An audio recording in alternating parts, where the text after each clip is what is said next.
মানুষের মতো কোনো সুন্দর প্রাণী পৃথিবীতে নাই, আছে?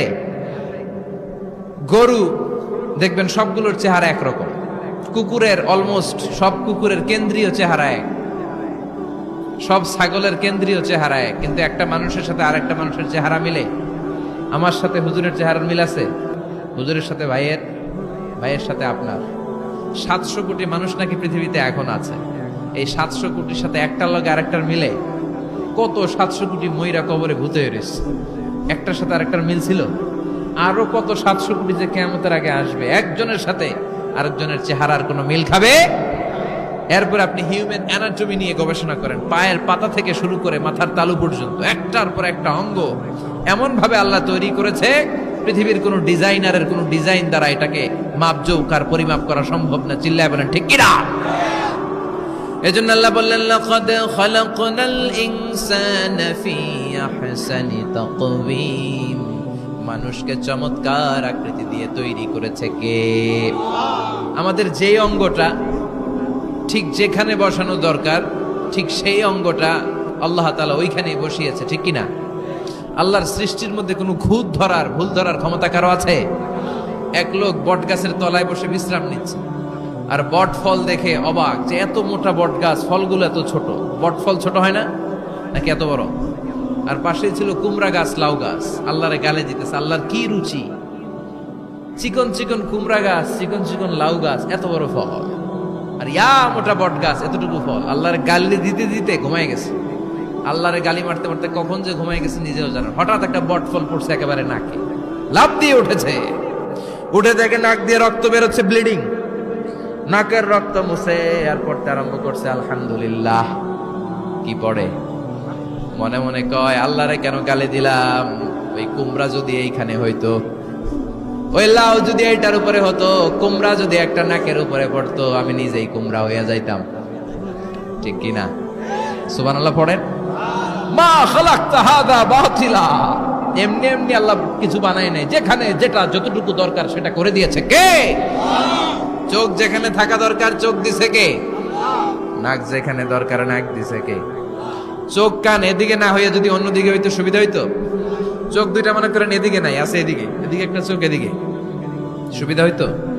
খাওয়ার সময় আমরা প্রথমে দেখি, নাক দিয়ে শুকি, তারপরে মুখে মারি, ঠিক কিনা? তো চোখ যদি পিছনে হইতো, প্রত্যেকটা খাবার নিয়ে চোখটা দেখানো লাগতো এইভাবে, তাই না? নাকও যদি এইখানে না হয়ে এদিকে নাকটা হইতো, খাবার নিয়ে ঘ্রাণ শুকতে চাইলে পেছনে নিয়ে। দেখেন কি সেটিং! চোখ যদি এইখানে না থেকে মাত্র 2 ইঞ্চি উপরে যদি আল্লাহ দিত, এদিকে একটা চোখ এদিকে একটা চোখ, সেজদা দিতে পারতেন? চোখ বন্ধ করে সেজদা দেওয়া লাগতো, ঠিক কিনা? ফুটবল খেলতে পারতেন? ফুটবলে হেড দিলে ডিমের মতো পোষ হয়ে যেত চোখ দুইটা। সুবহানাল্লাহ পড়বেন না? দেখেন কানের কি সেটিং! কান যদি এইখানে না দিয়ে এই কানটা আল্লাহ এই বগলের নিচে দিত, আর এই কান যদি এই বগলের নিচে দিত, আজকে ওয়াজ শুনতেন কেমনে? এমনি। হাত তোলেন সবাই। 1.5 ঘন্টা আজারি সাহেবের আলোচনা এমনি থাকেন, 1.5 ঘন্টা হাত দুইটা তুলে থাকা যায় তো? হাত নামাইলে ওয়াজ শোনা যায় না, হাত উঠাইলে শোনা যায়। সুবহানাল্লাহ পড়েন। যেখানে যেটা যেভাবে দরকার দিয়ে দিয়েছে কে? আবার এখানে এয়ার ক্যানেল দিলেন। অনেকে কয় এগুলা দিছে কেন? এই ক্যানেল কিন্তু দরকার। ক্যানেল না থাকলে আপনার কথা ঢুকবে না, আপনি বুঝবেন না। অনেকের এই কানের ডিফেক্ট আছে, ডিফর্ম বেবি, এই রোগ নিয়ে জন্মাইছে, কানে মেশিন লাগানো লাগে, এই ক্যানেলের সমস্যা। এটা কেটে দিলে আপনি কান কাটা রমজান, কান কেটে দিলে আপনি কান কাটা রমজান হয়ে যেতেন। এই ক্যানেল দিয়ে ঘুরে ঘুরে সাউন্ড ওয়েভ গুলো যায়, ফলে আমরা শুনতে পাই। এই ক্যানেল না থাকলে শুনতে পেতাম না। তার মানে মা খালাকতা হাযা বাতিলা, এমনি এমনি কিছু দেয় নাই। 206টা হাড্ডি দিয়ে আমাদের মানুষের দেহ, ছোট্ট হাড্ডিটা আল্লাহ দিয়ে দিছে এখানে। এটার ভিতরে একটা ড্রাম আছে, এটার বলে এয়ার ড্রাম। সাউন্ড ওয়েভ, শব্দ তরঙ্গ এয়ার ড্রামে নক করে, এরপরে outer air, middle air, inner air হয়ে ইলেকট্রিক্যাল সিগন্যালের মাধ্যমে যাই দেখে যায়, ব্রেনের সাথে কানেক্ট হতে হলে ইলেকট্রিক্যাল সিগন্যাল দিয়ে কানেক্ট হতে হয়। এই সাউন্ড ওয়েভ, শব্দ তরঙ্গগুলো ইলেকট্রিক্যাল সিগন্যাল দিয়ে ট্রান্সমিট হয়ে ব্রেইনের হেয়ারিং নার্ভ, শুনবার যে স্নায়ু, ওইখানে নক করে। নক করা মাত্র এই শব্দ তরঙ্গ আপনার শুনবার অনুভূতি জাগায়। এই সূক্ষ্মাতি সূক্ষ্ম কাজ কত ছোট্ট আর অল্প সময়ে করে দিচ্ছে কে? চোখ দিয়ে তাকানো মাত্রই দেখি কত রঙের রং দেখি। Human eyes can identify, can recognize more than 10 million colors. আমার কথা না, চক্ষু বিশেষজ্ঞদের কথা। মানুষের চক্ষু 10 মিলিয়নেরও বেশি রং, 1 মিলিয়নে 10 লাখ, 10 মিলিয়নে 1 কোটি, 1 কোটিরও বেশি ধরনের রং এই চোখ শনাক্ত করতে পারে। সাইজ মাত্র 2 মিলিমিটার, ছোট্ট এই চোখ দিয়ে এত কিছু দেখার সুযোগ দিয়েছে কে? এই দুটি চোখ দিয়েছি বলে দেখো যে কত অপরূপ নয়নাভিরা, খেতে খামারের জুড়াই জ্বালা বিধুরধু, তোমার দেয়া চোখের শুকুর জানাবো তারে ভাষা কই, যতই দেখি ততই যেন পলক ছাড়া চেরই।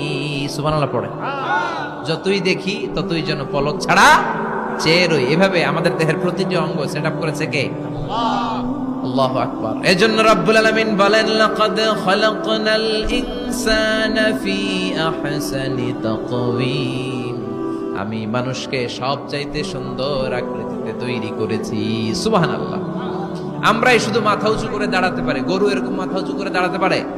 গরুর মাথা নিচে, ছাগলের মাথা নিচে, সবার মাথা নিচে। মানুষই 2 পায়ে ভর করে শির দ্বারা, মানে স্পাইনাল কর্ডের উপর টান টান হয়ে মাথাটা উঁচু করে এভাবে দাঁড়ায়। পৃথিবীতে একটাই সৃষ্টি, এজন্য আল্লাহ এই সৃষ্টির নাম দিয়েছে আশরাফুল, যে মাখলুকাতের কাছে নূরের ফেরেশতাও সেজদা দিতে বাধ্য হয়েছে। ঠিক কিনা? তুমি মাটির আদমকে প্রথম সৃষ্টি করিয়া ঘোষণা করিয়া দিলে শ্রেষ্ঠ বলিয়া, তাই তো নূরের ফেরেশতা করে আদমকে সেজদা। ঠিক কিনা? তাই তো নূরের ফেরেশতা করে আদমকে সেজদা, সবার চেয়ে সম্মান দিলে মাটির আদমকে। আল্লাহু আল্লাহু তুমি জাল্লে জালালুহু, শেষ করা তো যায় না গে তোমার গুণগান।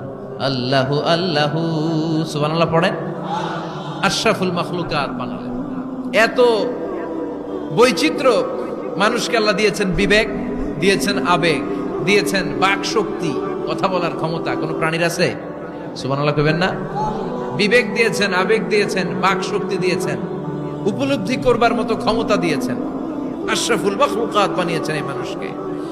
এই মানুষের মধ্যে আল্লাহ অনেক ক্যাপাসিটি দিয়েছেন। আবার আল্লাহ বললেন, ওয়ামিন আয়াতিহি খালকুস সামাওয়াতি ওয়াল আরদি ওয়াখতিলাফু আলসিনাতিকুম ওয়া আলওয়ানিকুম ইন্না ফি যালিকা লাআয়াতিন লিল আলিমিন। আমার সৃষ্টির মধ্যে অসাধারণ সৃষ্টি, আকাশ এবং জমিন সৃষ্টি, গায়ের রঙের ভিন্নতা, ভাষার ভিন্নতা। সুবহানাল্লাহ। আমরা কোন ভাষায় কথা বলি? কথা বলেন? আপনি কি মনে করছেন সারা ওয়ার্ল্ডে এই ভাষায় কথা বলে? ইন্ডিয়ানরা বলে হিন্দিতে, ইংরেজরা বলে ইংরেজিতে, আরাবিয়ানরা বলে আরবিতে। ঠিক কিনা? আমার দেশের বাইরের প্রথম সফর ছিল 2008-এ। সেই থেকে এক যুগ চলছে এখন সফর। ওই সফর যে কত দরকার ছিল, ওই সফরের আগে এই গ্লোবাল ইসলামকে দেখার সুযোগ আমার হয়নি। মানুষের যে কত ভিন্নতা, কত ভাষায় যে মানুষ কথা বলে। 2008 সালে আমি যখন আমার ইউনিভার্সিটিতে গেলাম, মাগরিবের সালাতের সময় পৌঁছেছি। আজান হওয়ার সাথে সাথে দেখলাম students of more than 100 nationalities, they are coming out from their hostel to offer মাগরিব প্রেয়ার। মাগরিবের আজান দেখলাম হোস্টেল থেকে বিভিন্ন রঙের ছেলেপেলেরা মাগরিবের সালাত পড়ার জন্য বেরোচ্ছে। এক একটার কালার এক এক রকম, এক একটার ভাষা এক এক রকম। আমরা বাংলায় বললে আরাবিয়ানরা বুঝে না, আরাবিয়ানরা আরবিতে বললে ইন্ডিয়ানরা বুঝে না, ইন্ডিয়ানরা হিন্দিতে বললে ইংরেজরা বুঝে না, চাইনিজরা মান্ডারিনে বললে কেউ বুঝে না। চিয়াং ফিয়াং চিয়াং, এগুলো হচ্ছে চাইনিজ ভাষা। ইয়াং শিয়াং দিয়ে যখন কথা বলে কেউ বুঝে না। প্রথম মাগরিবের সালাত পড়ে আমি প্রথম নিগ্রু মানুষ আবিষ্কার করলাম। এর আগে কোনোদিন কালো মানুষ দেখি নাই। সালাম ফিরে ডানে দেখি এক নিগ্রু, বায়ে দেখি আরেক নিগ্রু, সিকিরামান কাতিবিন। এই নিগ্রু দেখে আমি দিছি দৌড়। সবাই কই দৌড়ান কেন? আমি বললাম এরা কারা? আমারে বলা হলো এরা আপনার বন্ধু। এরা কি? এই কালো লোক নাকি আমার বন্ধু। বললো 5 বছর এই নিগ্রুদের সাথে আপনার থাকতে হবে। 100টারও বেশি দেশের ছাত্র আমরা একসাথে থেকেছি। কারো ভাষা কেউ বুঝে না, কারো গায়ের রঙের সাথে কারো গায়ের রঙের মিল নাই। চিল্লায় বলেন সুবহানাল্লাহ। এজন্য রব্বুল আলামিন বললেন লাকাদ খালাকনাল ইনসানা ফি আহসানি তাকওয়িম, আমি মানুষকে চমৎকার আকৃতিতে তৈরি করেছি। সুম্মা রাদাদনাহু আসফালা সাফিলিন, তারপর মানুষকে আমি আবার নিম্নমুখী করেছি। মানুষের সৌন্দর্যটা সব সময় থাকে না। এই যে যুবক অবস্থায় আমাদের কি সুন্দর চামড়া, কি সুন্দর দেহ, বয়স যখন 70-80 হবে এরকম থাকবে? কথা বলেন না। এই কালো দাড়িগুলো সাদা হয়ে যাবে, বয়সের ভারে মিজানুর রহমান আজহারি নুজ্জ হয়ে যাবে, লাঠি লাগবে তখন। তখন স্টেজে উঠবে, হায়াতে বাসায় থাকলে লাঠি নিয়ে উঠতে হবে। কথা কন। আমার নানা বাইরে দেখতাম গাড়িতে একটা লাঠি রাখতো, মরহুম পীর সাহেব গোলাম সাদেক সাঈদী, গাড়িতে সব সময় লাঠি। এই লাঠি নিয়ে গাড়ি থেকে বেরোতো, লাঠি দিয়ে সিঁড়ি বেয়ে উঠতো, মাঝে মাঝে আমরা ধরেও উঠাতাম। তো উনি কি এরকম ছিল না? একদিন ইয়াং তাগড়া যুবক, রং ধরা যৌবন, জং ধরে শেষ থাকে না। আসফালা সাফিলিন এর দুইটা তাফসীর, একটা হচ্ছে ইলা আরজালিল উমর, সব সময় মানুষ যুবক থাকে না, একটা সময় তারে বৃদ্ধ বানিয়ে দেয় কে? আবার আল্লাহ বুঝালেন মানুষ ভালো হলে অনেক ভালো হয়, খারাপ হলে অনেক খারাপ। মানুষ ভালো হলে ফেরেশতার চেয়ে ভালো, মানুষ খারাপ হলে পশুর চেয়েও খারাপ। কথা বলেন ঠিক কিনা? এক পশু আরেক পশুরে মারে না, এক পশু আরেক পশুরে হত্যা করে না, কিন্তু মানুষ মানুষের মারে কি মারে না? A lion never kills a lion, a dog never kills a dog, an elephant never kills an elephant. একটা হাতি একটা হাতিরে মারে না, কুকুর কুকুরে মারে না, কিন্তু মানুষ মানুষকে মারে কিনা? এজন্য আল্লাহ বললেন লাকাদ খালাকনাল ইনসানা ফি আহসানি তাকওয়িম সুম্মা রাদাদনাহু আসফালা সাফিলিন ইল্লাল্লাযীনা আমানু ওয়া আমিলুস সালিহাতি ফালাহুম আজরুন গায়রু মামনুন। দুই শ্রেণীর মানুষের এই বিপদ নাই, যারা ঈমান এনেছে, সৎ কর্ম করেছে। কার কথা? তবে ঈমানটা হতে হবে নির্ভেজাল। ওই ঈমানে শিরকের কোনো ছিটে ফোঁটা থাকতে পারবে? তাহলে ওই ঈমান আপনারে মুক্তি দিবে। চিল্লায় বলেন ঠিক কিনা?